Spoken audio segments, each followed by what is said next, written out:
Munarman itu kan kawan saya, kawan berjuang.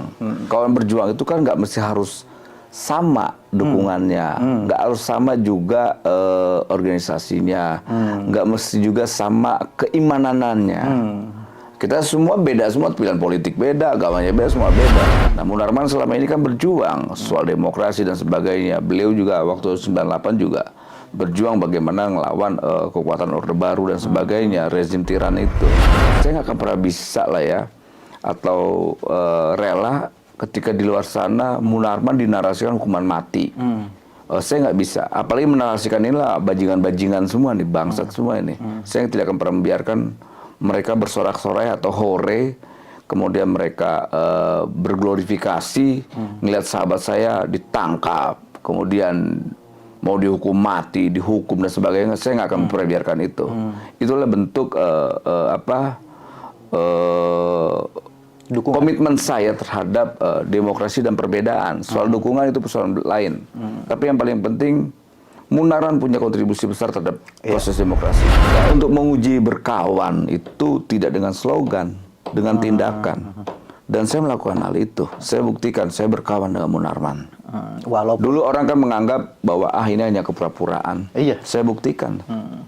Gitu loh. Saya nggak peduli. Bahkan Munarman pun sempat prihatin dengan apa yang saya lakukan. Munarman ingetin saya, "Wah, lu serius bela gue?"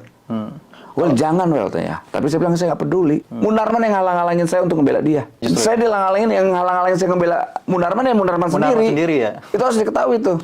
Munarman yang menghalang-halangi saya untuk membela dia. Dia punya pertimbangan-pertimbangan yang lain. Pertama, mungkin dia akan pertimbangkan soal, ya saat itu kan saya menjabat sebagai komisaris utama di BUMN. Dia pertimbangkan, lu nanti dicopot, well.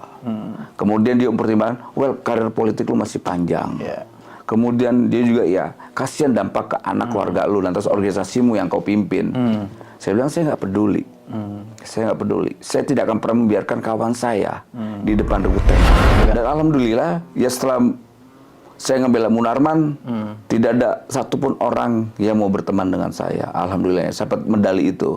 Kedua, saya ditinggalkan oleh barisan saya. Saya ditinggalkan oleh jaringan-jaringan yang saya milikin. Ternyata ya mereka takut soal bicara tentang kebenaran. Ya, saya menunjukkan integritas saya lah ya. Saya tidak mau integritas saya dirusak karena persoalan jabatan gitu loh. Ya kalau mau ditanya secara manusiawi, orang juga kan, sayang banget jabatan komut di BUMN, dapat gaji puluhan juta, dapat fasilitas dan sebagainya, dapat jabatan prestis itu kan susah. Tapi kan bukan di situ. Radikal-radikalkan Munarman ini adalah kelompok radikal juga. Harus dilihat, radikalisme itu bukan hanya ada di kelompok agama, tapi di kelompok nasionalis juga ada. Ada ya. Karena dia merasa paling nasionalis, merasa paling Pancasila, merasa paling Indonesia. Nah itu kelompok-kelompok radikal tuh.